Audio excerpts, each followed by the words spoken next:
All right. Hello.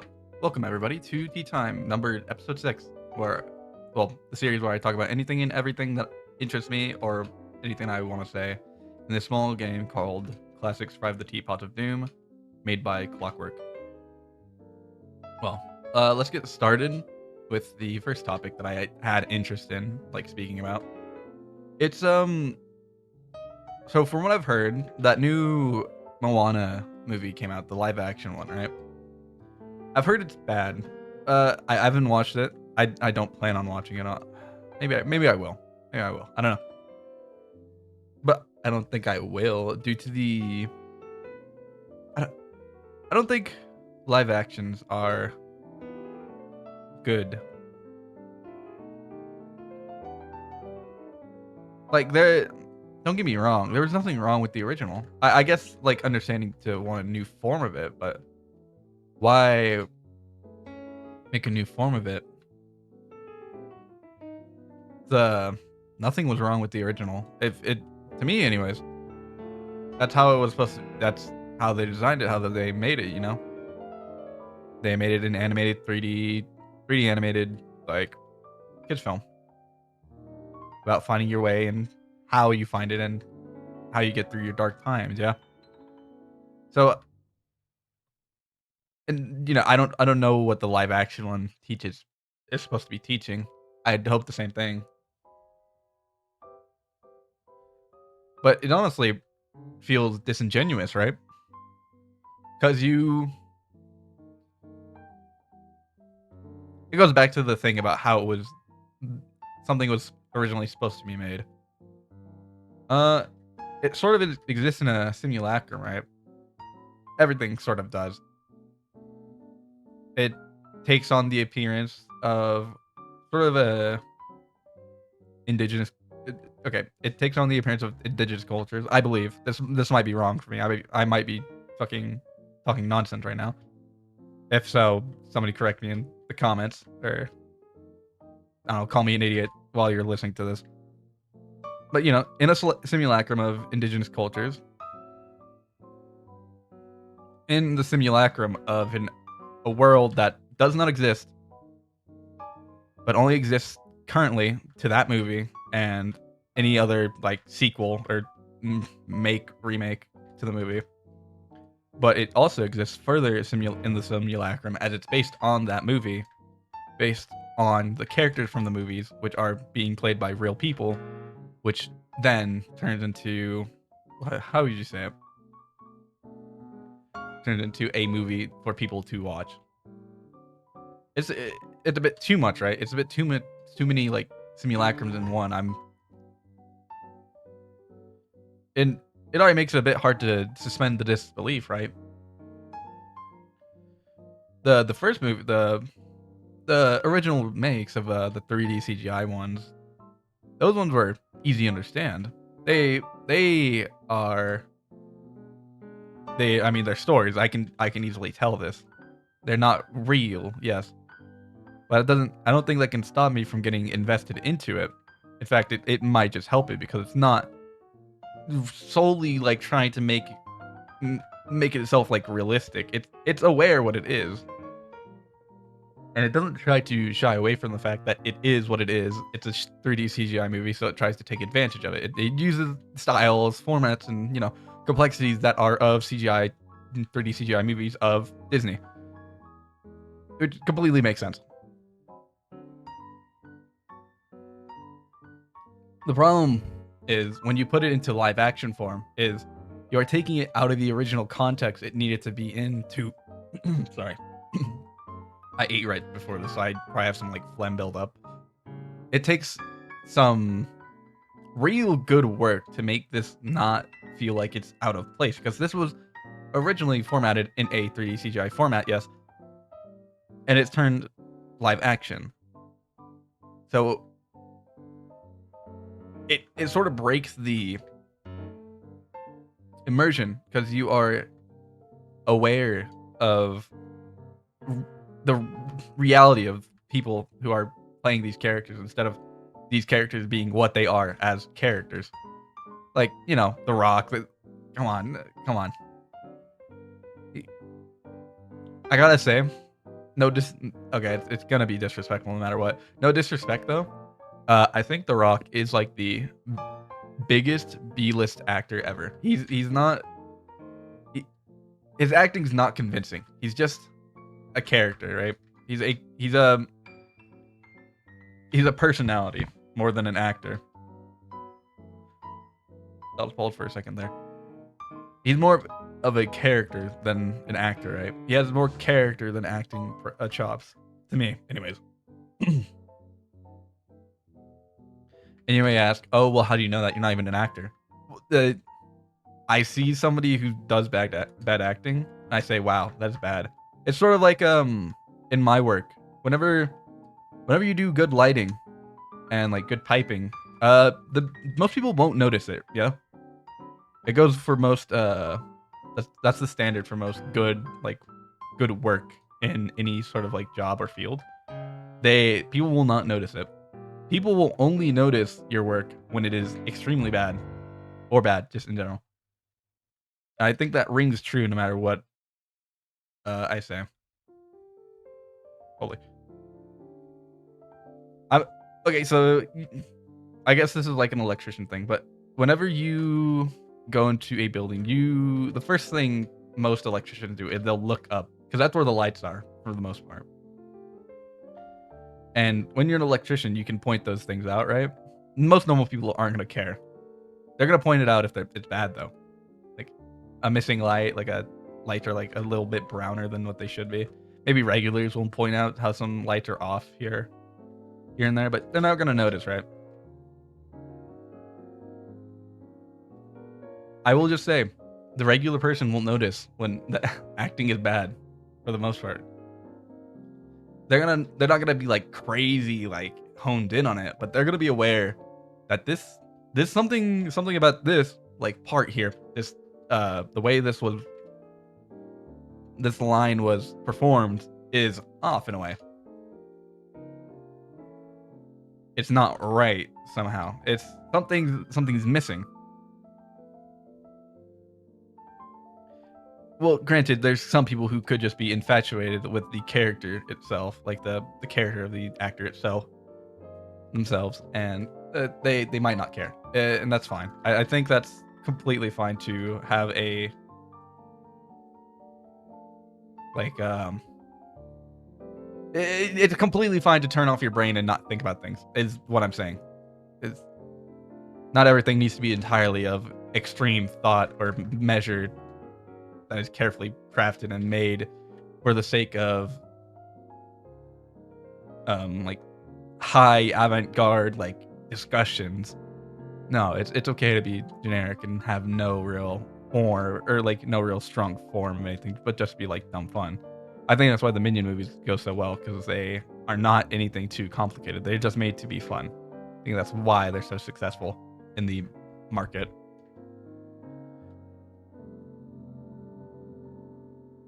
But I think the problem is if you are making a movie that is just made to not really think about things, or if you're employing actors that you're not really supposed to think about, I think the quality of your message that you're trying to tell in a story, if you have one, really does go down.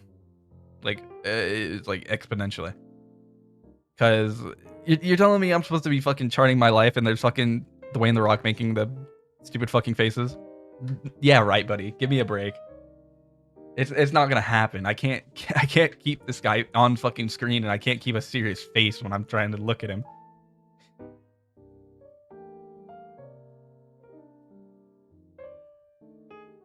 Like, okay, hold on. Let me pull up something. Let me pull up something. Let's go to the fucking awful site that is Twitter, and let's talk about let's look.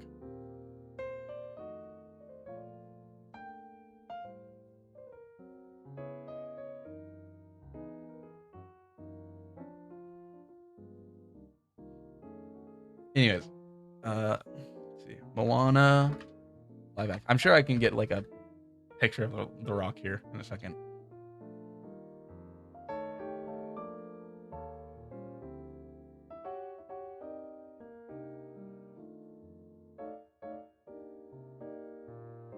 I'm Hold on. I'm watching this. It's muted right now. I don't have it.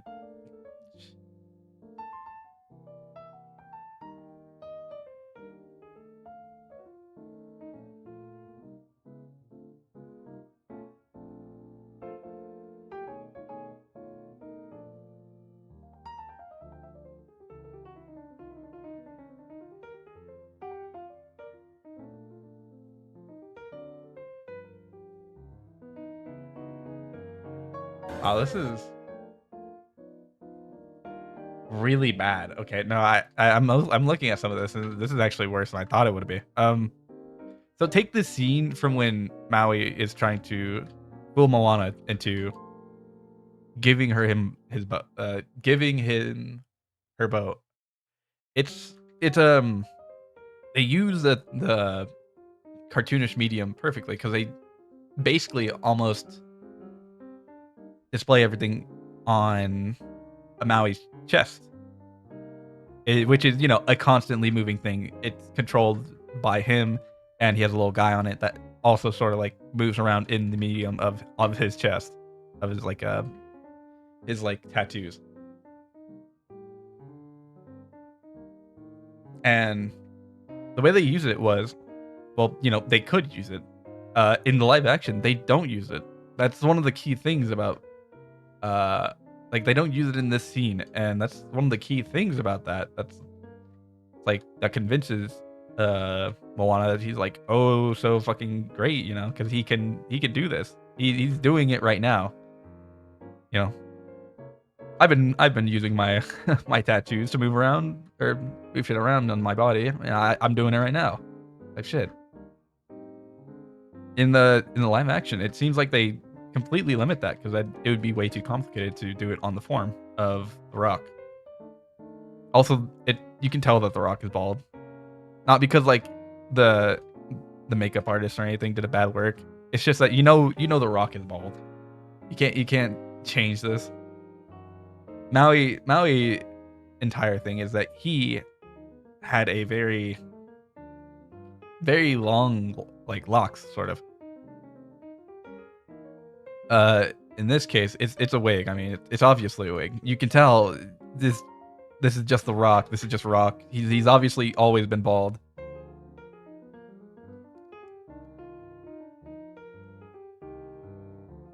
Maybe if The Rock wasn't like playing as himself most of the time. That's the thing that I'm saying. Like, what makes him seem like a B-list actor? He's just playing himself most times.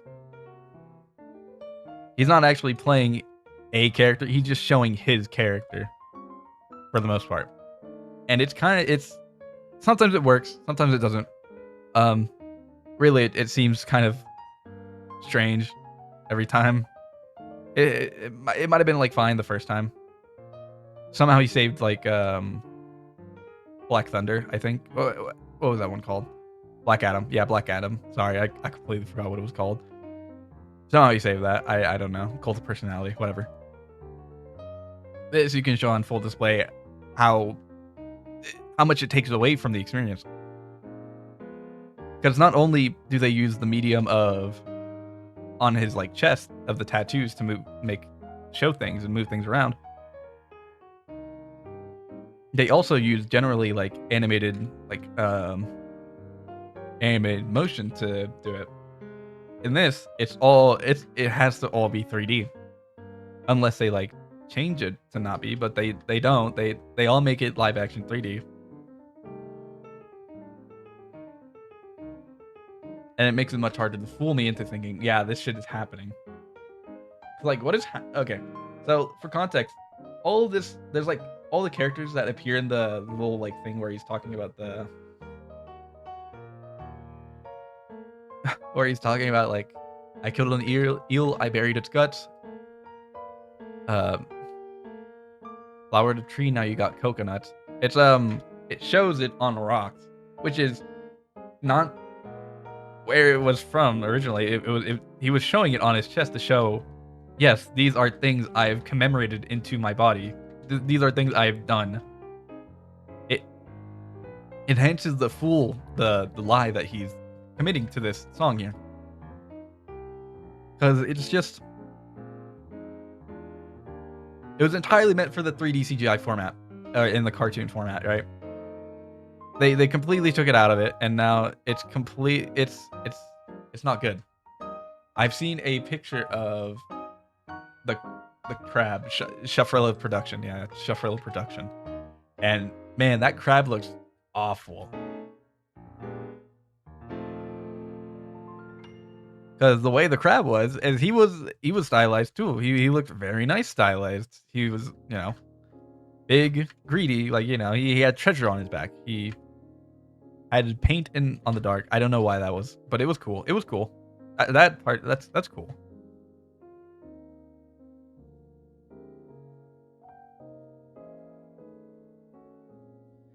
He looks incredibly bad here. I guess I'll like show something on screen to give like an idea of what it is, what's going on there. But it does not look like he is. He looks like he's fucking. He just came back from a hangover at like a frat house, like at like 19 from his high school. He does not look okay. He looks fucked up. His teeth are perfectly like they generally look perfectly straight. They're not like, of course, they're not perfectly straight, but like they're not stylized how the original crab was. I don't remember his name. Hold on, maybe I'll find it.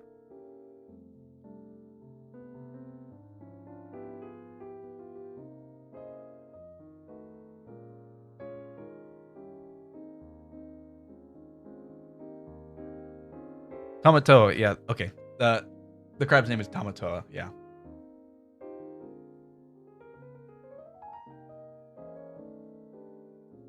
It's that one looks bad. Of course, because it's a 3D medium. There's how much can you do with it?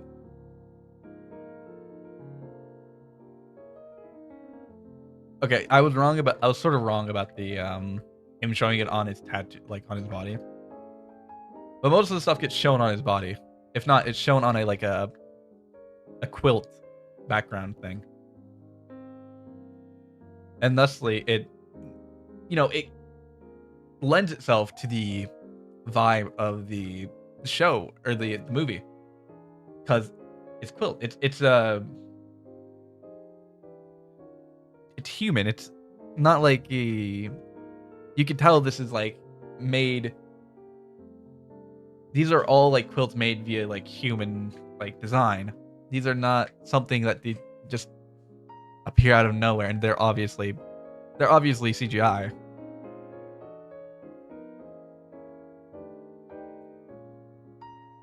And I wouldn't mind CGI in the live action one, or I don't mind CGI in the live action, or sorry, I said the same thing twice. I wouldn't mind CGI. I don't mind CGI in the 3D, the original movie, because I was aware these characters are not real, and these characters are not from real life. It might be, I don't know, maybe based on folklore, but I can accept the fact that there's CGI and general non-realistic elements due to the fact that there is a sense of cartoon, I guess. This might just be me talking nonsense, but let me. I don't know if people are getting what I'm saying. Okay.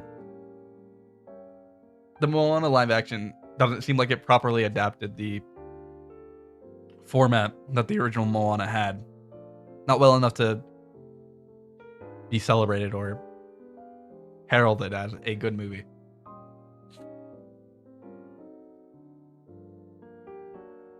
And don't get me wrong, Moana, the first one was an 8 out of 10 movie. It was okay. It was pretty good. It was above the average. Damn, it was above the average. They turned an 8 out of 10 movie into a 5 out of 10 movie. Well, honestly, I'd honestly just say 4 out of 10.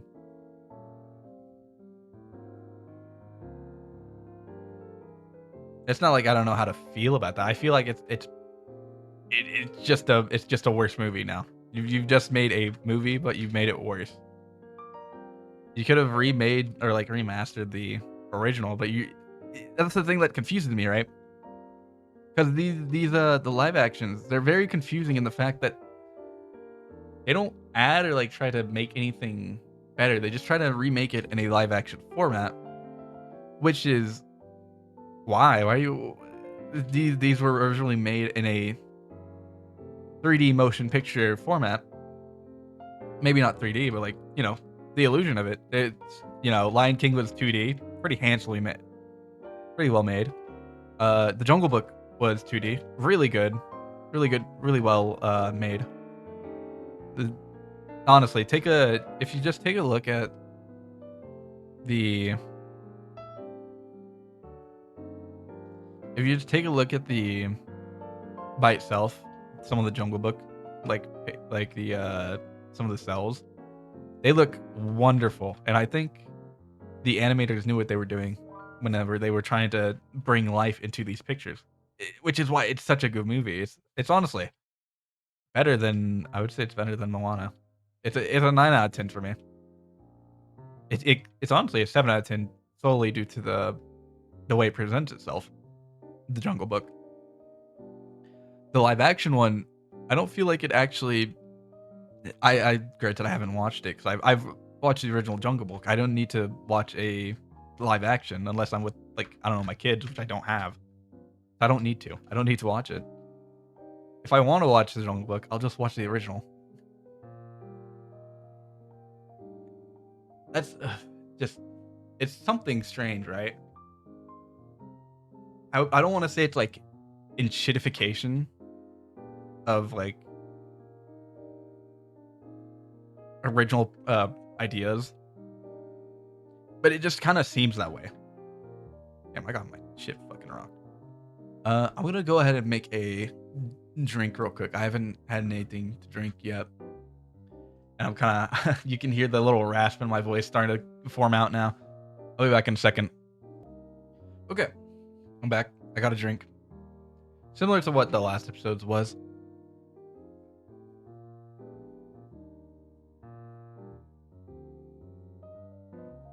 All right, I was talking about live action movies. I think the last one I was talking about the Jungle Book, and that's something, right?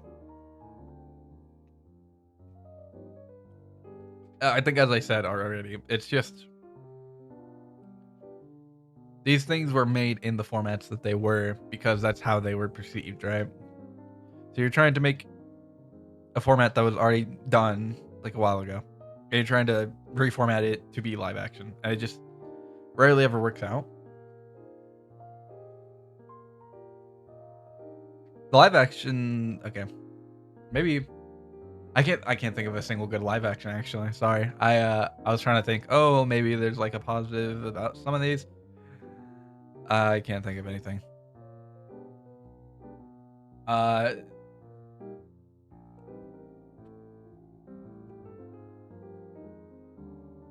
let me think.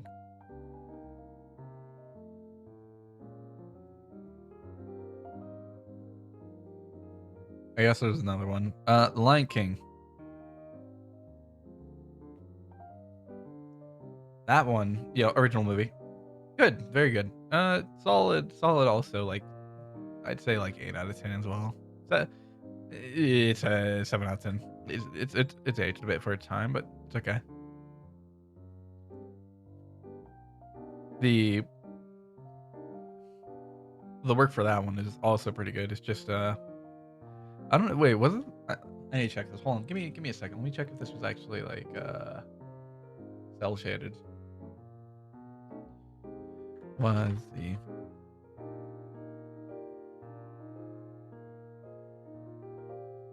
hand drawn?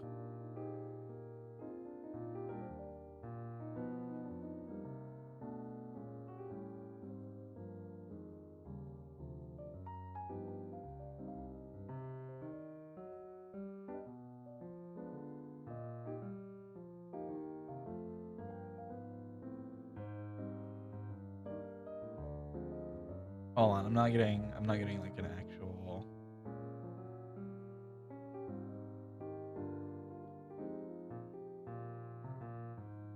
Okay. Well, The Lion King was a mix of 2D and 3D. you know, a modern thing for its time. Well, Disney, I guess, the way Disney did it. But yeah, that one was good. 7 out of 10, I'd say. Solid.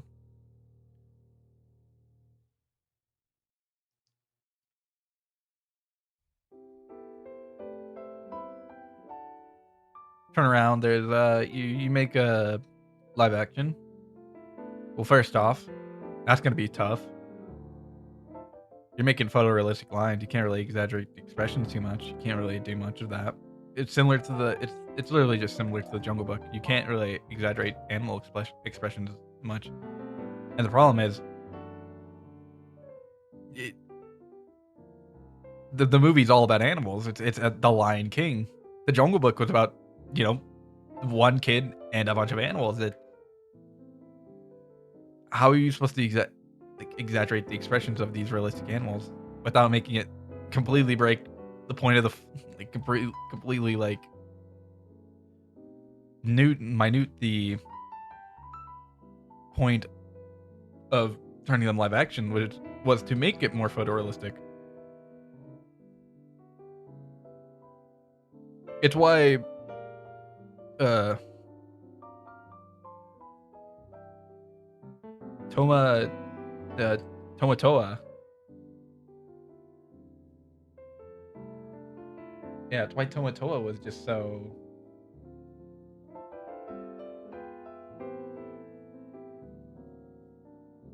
Tomatoa from the live action looks so bad. It's You're turning something that was supposed to be stylized and into in a cartoon format into a live action one. So it's gonna look bad no matter what you try,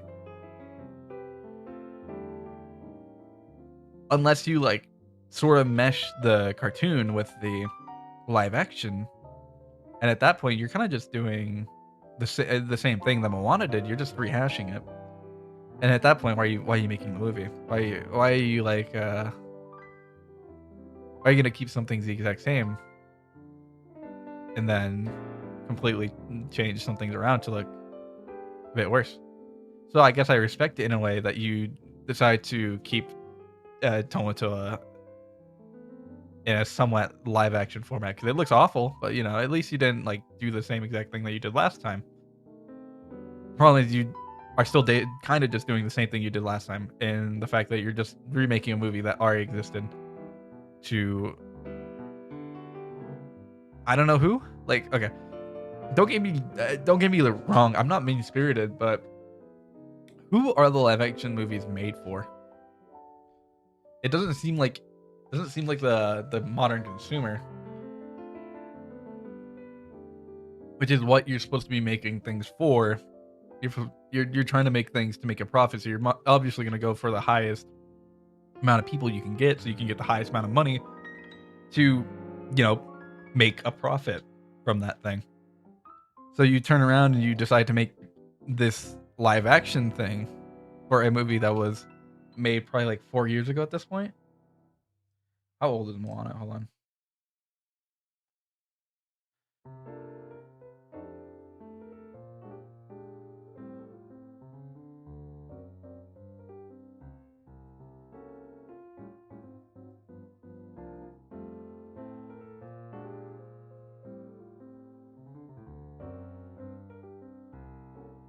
Holy shit.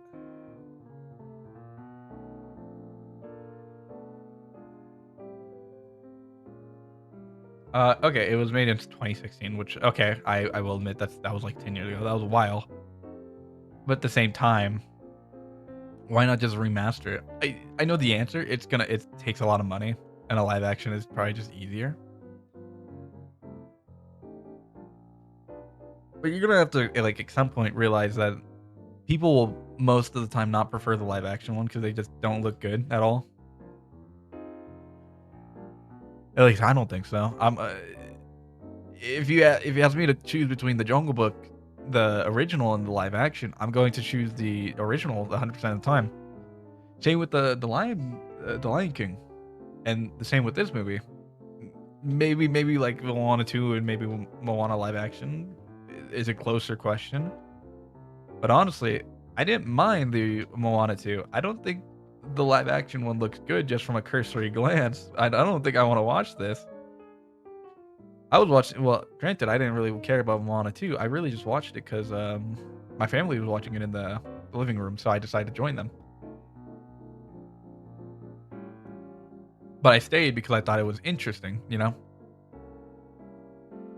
not as good as as good as Moana 1. No, not really. It was like it's like a 6 out of 10 movie.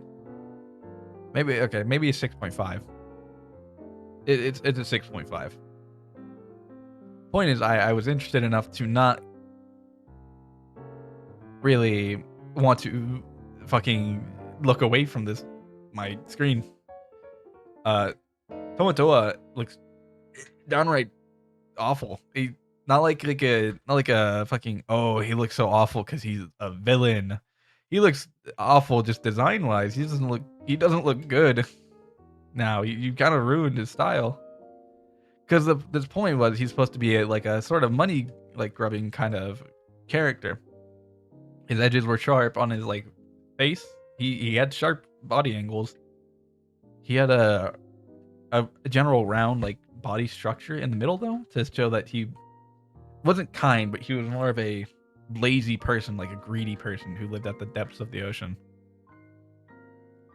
And that worked well for his character. It's why people enjoyed him. It's why someone decided to make an entire channel profile picture based on themselves, like base an entire profile picture of themselves about it, and then rank every Disney movie.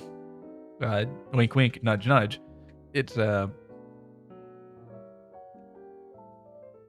movies are made to sort of inspire that drive of I enjoy this. I want to see more of this. I want to see more from what you guys have made. I hate to say it, but I don't think the new Moana sparks that drive really in anyone I can understand, like perceive. There might be some kids who like enjoy the live action, but I don't know if they'll look back and say, "Wow, man, Moana live action, what a time, huh? What, holy voice crack, Moana live action, man, what a time to be alive." I don't think any kid's gonna go back and say that. I think they're gonna say, "I think I remember watching this. I didn't like it." I think something.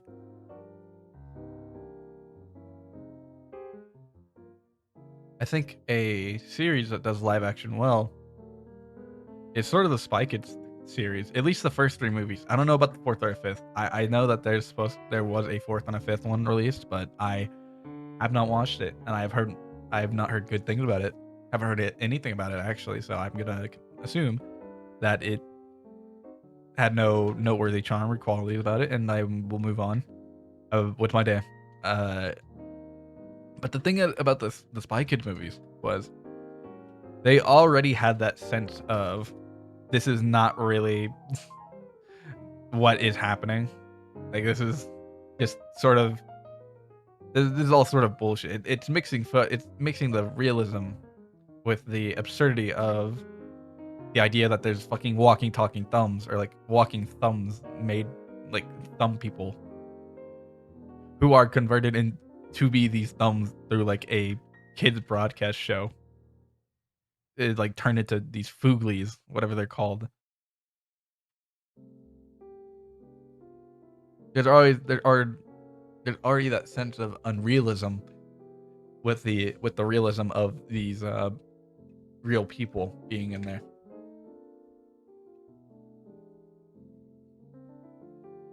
If I had to say, Spy Kids is also like a solid. It's also a 6.5. Honestly, it's just something to turn your brain off and just listen to, or just like watch. Which like I said before, there's nothing wrong with that. It only really becomes a problem when you think you're trying to like turn high art, or you're trying to turn the rather non-thinking movies into high art, like discussion and construction. which you're kind of wasting your time because they weren't made for that purpose. I mean, you can do it, but like, how far are you gonna get before you just realize, yeah, this shit was not meant to be taken this way?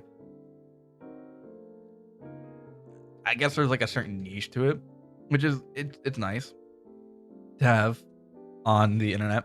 There's always gonna be niches for it. Give me 1 second. There we go. There's always gonna be niches. There's not much else you can say about it though. I don't think there was like a real crazy overarching uh theme besides family's family. You should be there for it. I think I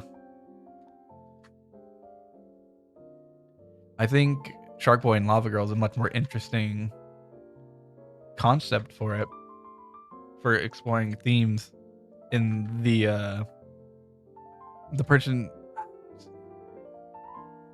Hold on.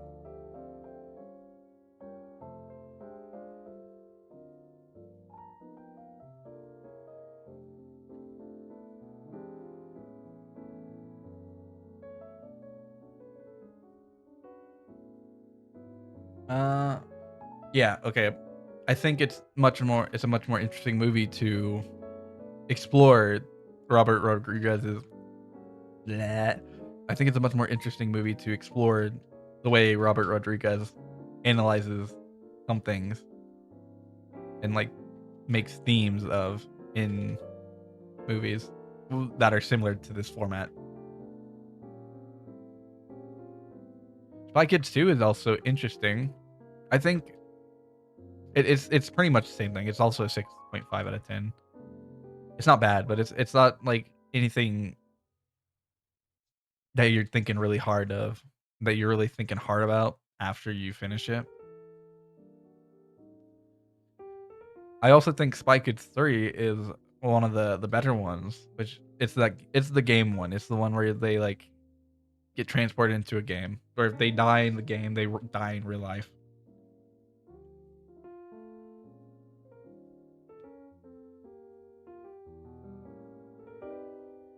And I guess that's just I think it's interesting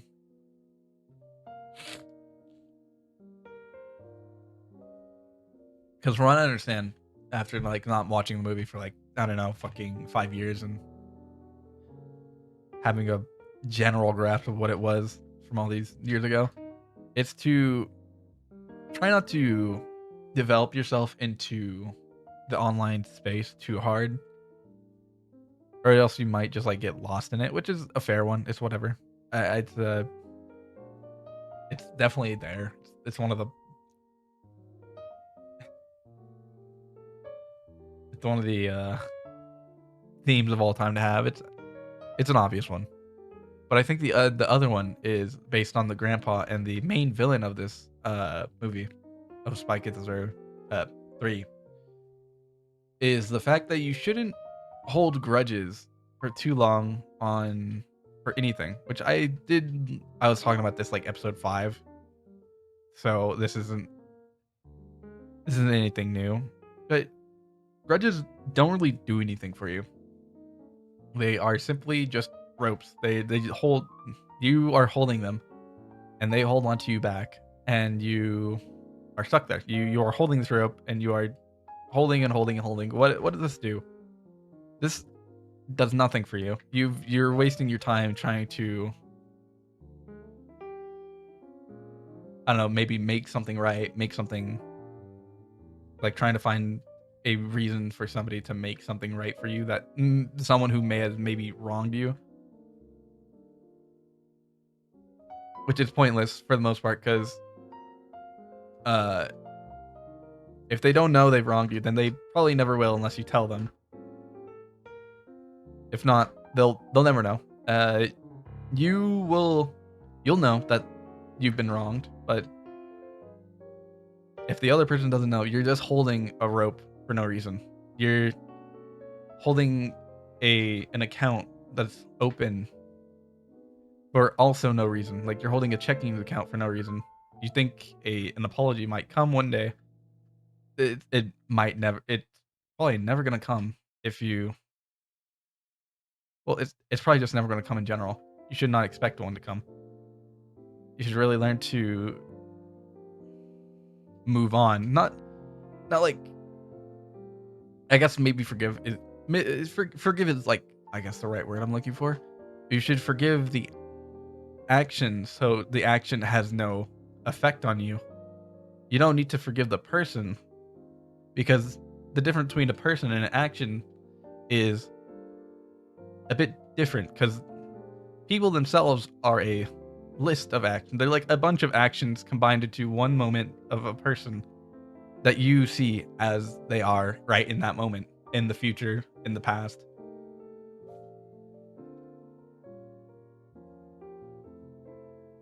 Every person is a moment, or every person is a compiled set of moments, a compiled set of reasons, a compiled set of desires and stuff. It's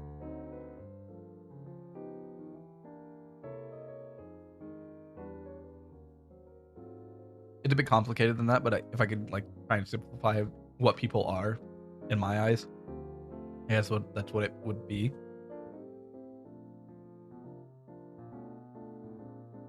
Where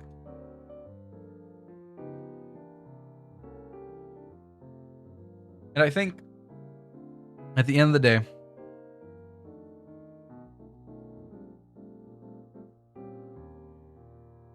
well, what was I trying to say? Okay, let me run this back. Hold on.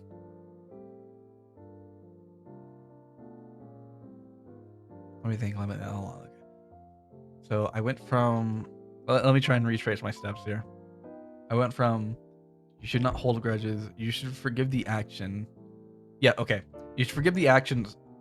You can forgive the actions so they do not hold power over you, but you don't need to forgive the people.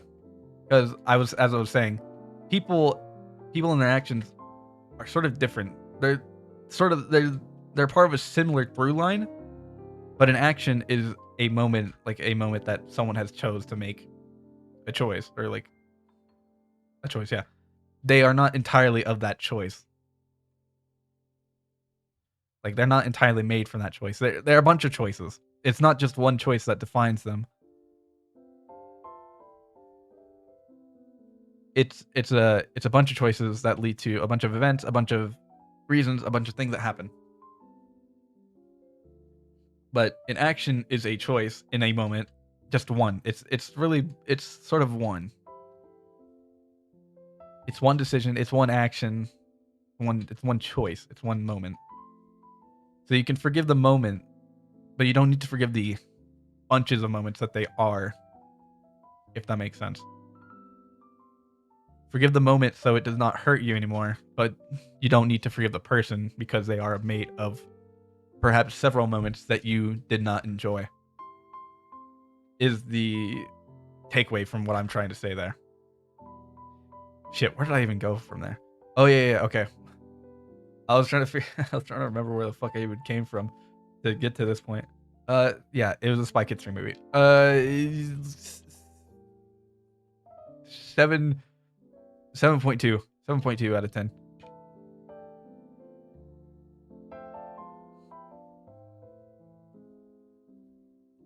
It's a bit cheesy. It's pretty campy, but it's an enjoyable enough movie to where you can actually sort of like dig your teeth into uh, the little bit of complex themes that they have there.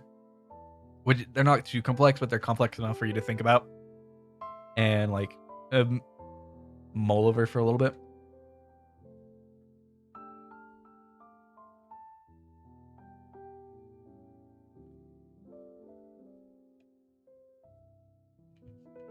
I think well, I guess Spy Kids 3 is sort of a better one, or Spy Kids 3 is a better representation of what I think the live action with a mix of the Unreal should be. Lava Boy and Shark, or Lava Girl and Shark Boy, or Shark Boy and Lava Girl is, I think, a little bit worse than Spy Kids 3. I think Spy Kids 3 is like the best the Spy Kids movies get, or the Robert Rodriguez sort of kids movies get. I think Shark Boy and Lava Girl are a good runner up though for Spy Kids 3. Which I guess if you don't know the premise, this kid has a dream about, well, a shark boy, a boy who like lives with sharks, and a girl made entirely of lava. One lives in, volcanoes. One lives with sharks, of course. So they own the shark-like powers. They're pretty strong, and the lava girl is, made of lava.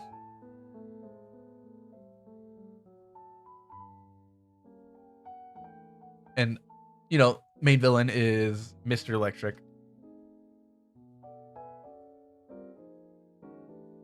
And I think the main themes of that one are you can always dream up of something. There might be always something that could be like infinitesimally, like there's also somebody who could dream of something infinitesimally. No. There's also someone who can dream of something much worse than you, but the thing is, you don't need to be the person to dream of that like awful thing of like, like the atom bomb. You don't need to, like it's as Mr. Electric says, for every kid who dreams of the light bulb, there's the kid who dreams of the atom bomb. Which, okay, it's true, but it's also somewhat incorrect, which is what, the villain must be defeated for, to prove that their ideal is incorrect. Yes, there are kids who could sometimes dream of the atom bomb, but it's really what you decide to make of that dream, or of those actions, and what those no, okay. It's what you decide to make of that dream. If you decide to turn it into an evil action, or if you decide to just let it be as an intrusive thought, that makes the choice matter, or the dream matter. It's the same thing for the light bulb. You can make you can dream of something good, but it's up to you to entirely act upon. Damn.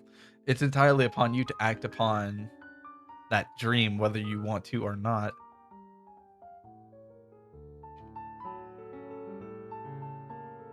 Another theme that I understood was getting along despite your differences with other people.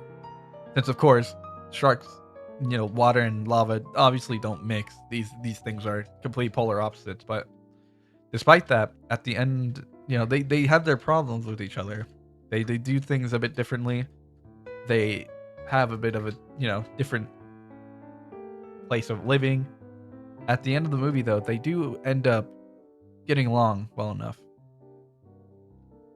to set aside the differences and sort of live alongside each other. Let's not talk about the Shark Boy and Lava Girl 2 movie, because I, I don't want to talk about it. I don't want to. I think there's a Shark Boy and Lava Girl 2 movie. Hold on.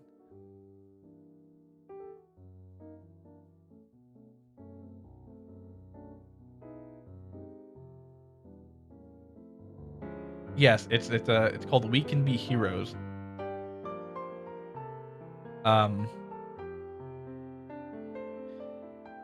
Yeah, I don't want to talk about that. I'm not saying shit about that.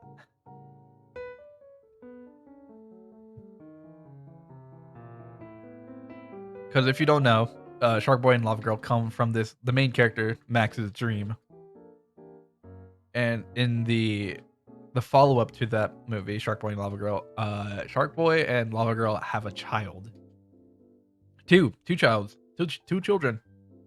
Um, um, yeah, no, I just don't want to talk about it further. Actually, I don't want to talk about it further. I don't want to think about it. I don't want to, think about the implications of what this could mean.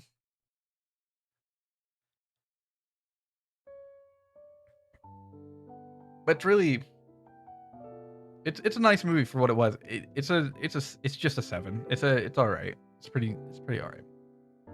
It's also campy, but it has a good message. It has 2 good messages, I think, that if you want to watch, you can watch.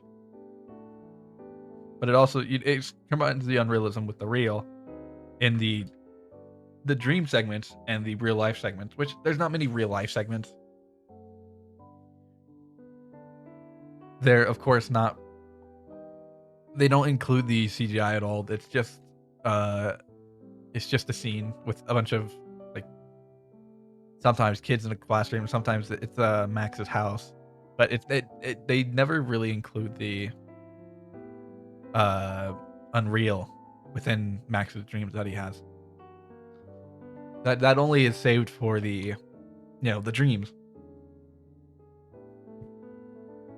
which it starts to delve heavily into the Unreal whenever they enter the dream sections, which is I think nice.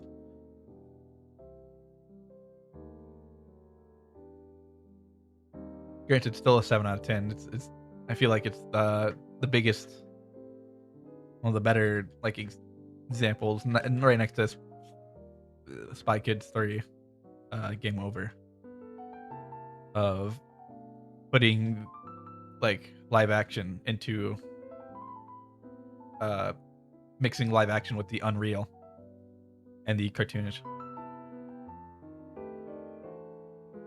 It's also partially because they never try to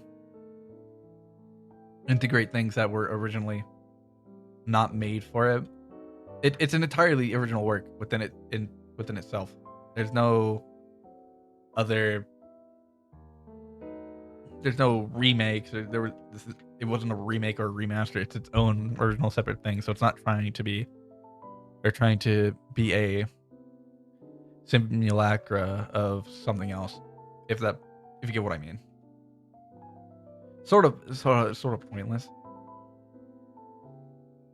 But like at the end of the day, I'm just saying that most of the time, live action are just gonna be worse because it's not meant for the format that it was. There was already a movie made for that in the format that it was originally supposed to be made for. If you try to make it into a live action one, it's never gonna. It hardly ever works out. I don't think there's like a single movie I can think of that's live action that also works. Like it's a live action remake that works in favor of the original movie's like view or like style. Alright. Wow. I've been talking bullshit for about 52 minutes. Impressive. I gotta say, I'm proud of myself for, for making a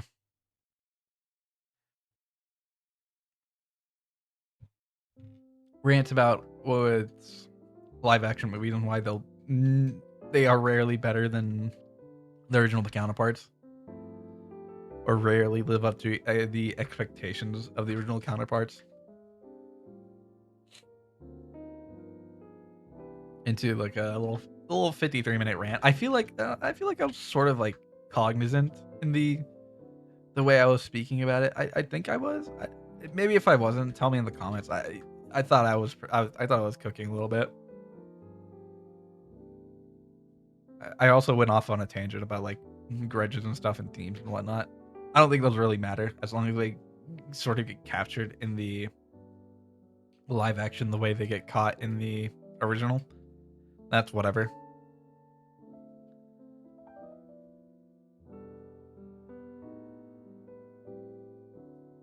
I think it's important to realize that everyone's time is somewhat limited on this earth, and if you waste your time like holding onto resentment that you had for someone forever, it's just gonna be a waste of your time. It's best to move on. But while I say you can move on, it's not gonna be immediate if you think it is. And if you think you've moved on immediately, you're probably lying to yourself. There's a different thing in between making a promise to yourself that you're going to make an active effort to face the shadow of yourself and realize that yes, I did want some bad things to happen to some people, or some things that might feel uncomfortable to you. That's the human experience though, right? You're never No one is ever going to be a perfect ball of sunshine, right?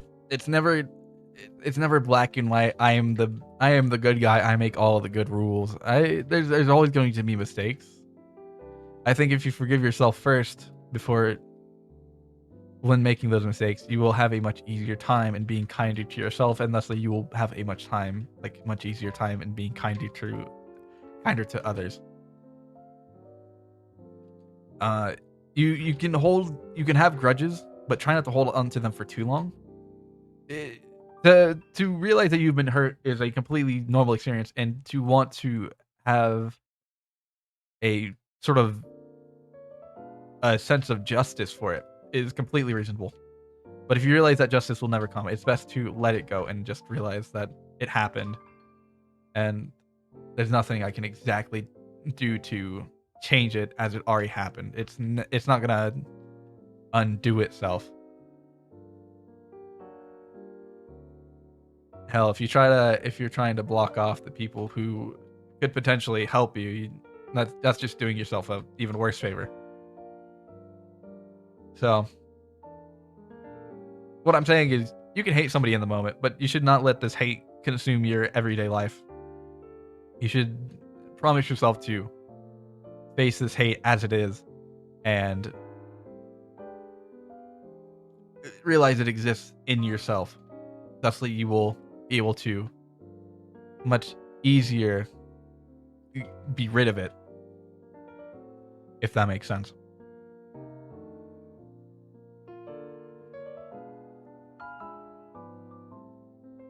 You'll have a much easier time of getting rid of it. And expecting people to, well, if you have somebody who apologizes and tries to fix a mistake, that's good. But if they can't because you've sort of cut contact with them, or they don't want to, then it's best to let the grudge go, because it does nothing for you, and you are not harming the person who has wronged you in any form of way at all. You are merely harming yourself and wasting your time. It's the same thing for when you feel like you've done something wrong, but you can't really fix it. You can't make it right, as it's not going. That person may not be available to you anymore, or they may have, they may not be of this plane. It's best to forgive yourself when you realize that if you try to justify yourself, or try to hurt yourself for any sort of wrongdoing you did to make it right, it's pointless, as you're doing it for no reason. You're not helping anybody. You're really only hurting yourself. Same thing with the grudge thing I was talking about before. Is at that point you should probably forgive yourself, even if you don't think you've earned it.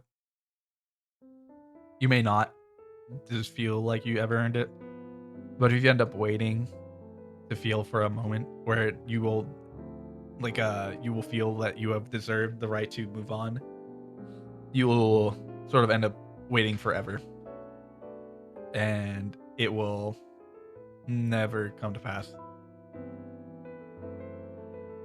I guess that's where I end the video, right? I mean, sort of. Let's do one more life before I decide to close off with, I guess, my thoughts, and then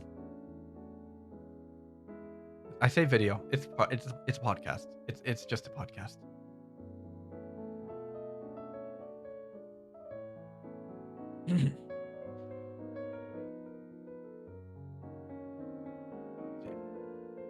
Honestly, I woke up really late today. Well, there we go. Oh, I won. I won. What can I say? It's mutually assured scoring. The teapots score against me, and I score against teapots. It's not centered. Hold on.